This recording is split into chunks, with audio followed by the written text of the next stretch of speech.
My husband had a serious injury weeks ago. He's bedridden and his family come to see him every day. Mother-in-law keeps drilling what I need to do to make my husband comfortable but does nothing to help. Just visits every day and sits around expecting to be fed and entertained. Sometimes Bil, his wife and kids join them and turn the house into a mess. Yesterday Mil, her husband and son came again. They checked on my husband then went to sit in the living room for hours. I served them coffee and croissant. Hours later my husband threw up again, second time. I had to take care of changing his clothes and cleaning the sheets to avoid infections. I was exhausted. I came downstairs and mother-in-law looked at me and asked, "Hey, where's our dinner?" I was shocked that after seeing me go up and downstairs many times and cleaning and bringing new sheets and running the washing machine that she'd expect me to prepare dinner. I'd already eaten a sandwich at 6 and yogurt. I have problems with my stomach and stress and pregnancy made it worse. I'm 4 months in. I pointed at the kitchen and told her to help herself out. She gave me a look then said she didn't expect me to ask her to cook dinner at my house. I said I didn't expect her to ask me to cook dinner while I'm taking care of her son. She started arguing about the way I spoke about my husband saying as his partner. This is the least I could do and called me unhinged for throwing in her face that I'm helping my husband. She got her husband involved asking what his thoughts were on me making guests go hungry and forcing them to cook themselves, when this supposed to be my duty as a host homeowner. Father-in-law said they could order food and call it a day and yelled at my younger brother-in-law to stop playing on his phone and order food, but mother-in-law got mad and lashed out criticizing me saying I wasn't up to the challenge of taking care of my home and my guests like an adult. I lost it on her and told them to leave since she kept yelling disrupting my husband's sleep. She left after saying she felt sorry for her son and grandbaby with an aggressive wife and a mother like me. She told everyone and my older brother-in-law said he understood I'd a lot on my plate, but lectured me about how I should have respect for his mom who was a guest. Repeatedly saying if that was his wife she wouldn't have acted this way. And that I shouldn't use taking care of my husband against them. He asked me to apologize but I didn't. I have 3 children, the oldest being 16M. For my birthday last week my son went out and bought me this swinging hammock chair that I had been wanting for 2 years and it cost him quite a bit of his saved money, which I fully intend to put back into his bank account so he can continue saving. He was so excited to see me open this gift and couldn't wait to help me set it up. I told him he shouldn't have, that it was a lot of money and his response was, "You never get anything nice. I wanted you to have it." And it was true. I usually don't get anything for my birthday or Christmases outside of Tupperware or soaps. So it might sound stupid but I have cherished this swing ever since he got it for me. Especially where I finally have something nice that's mine. My sister-in-law comes over once a week to see all of us and she immediately headed straight for my swing, which my son hooked up on our deck.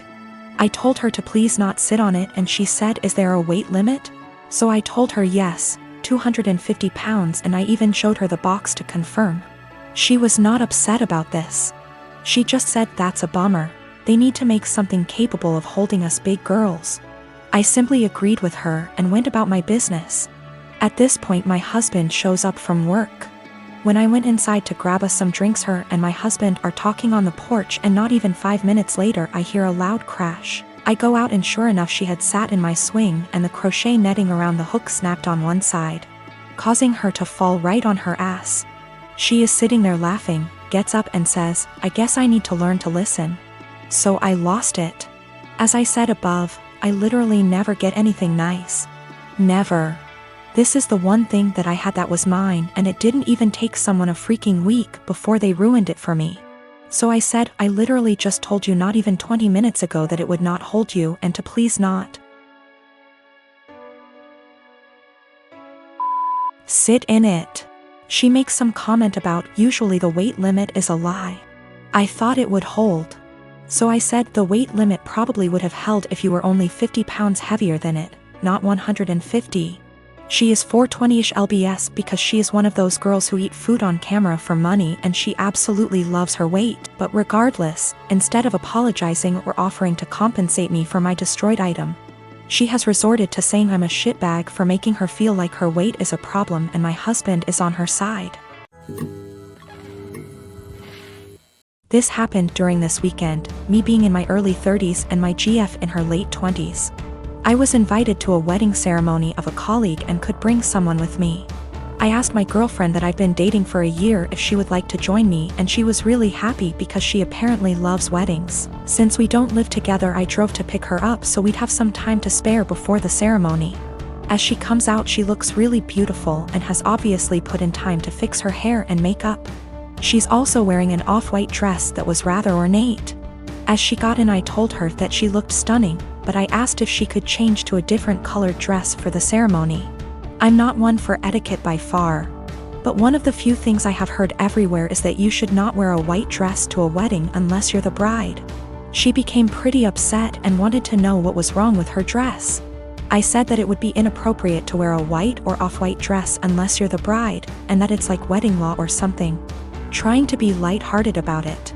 She rolled her eyes and said that it was an outdated tradition about women and virginity, and that when her friends got married everyone wore white and that it's not a big thing anymore. I told her that I don't know what the dress code is for this ceremony, but since it's not saying all white clothes, I still thought she should change to another color, but white or almost white, because my colleague was getting married and we had no idea how she felt about it. My GF became really upset and told me that I was trying to control what she was wearing and that it was abusive, which honestly made me really upset and hurt. I said something along the lines of, well, you shouldn't go to a wedding with an abuser then, and then I told her to off out of my car. She began to cry and wanted to apologize and give me a hug, but I just told her to get out, which she did. To clarify, we never left the driveway by her home. I did not drop her off in the middle of nowhere or anything like that. I drove off and she called and texted me a bunch. I answered, I don't want to talk right now, and then turned my phone off and attended the ceremony. The bride was the only one that was wearing white, so I feel as if my gut feeling was the right one. When I got home, my phone had blown up by texts from her and her best friend saying that I was being inconsiderate and controlling, and should apologize for my behavior. I vented to a few friends, most of them agreeing with me, but some have said that it was an asshole thing to tell her that she could not wear her dress, because it had nothing to do with me. I feel as if I was in the right since it was my colleague's wedding and it was better to be safe than sorry. But I'm also not sure if I was being an asshole about the situation.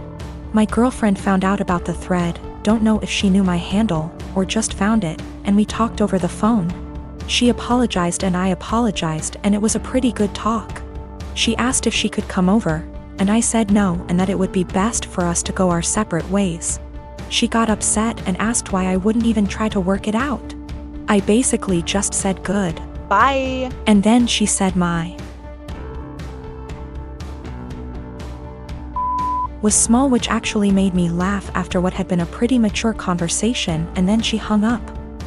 I'm pretty sad about it. She really made me feel happy.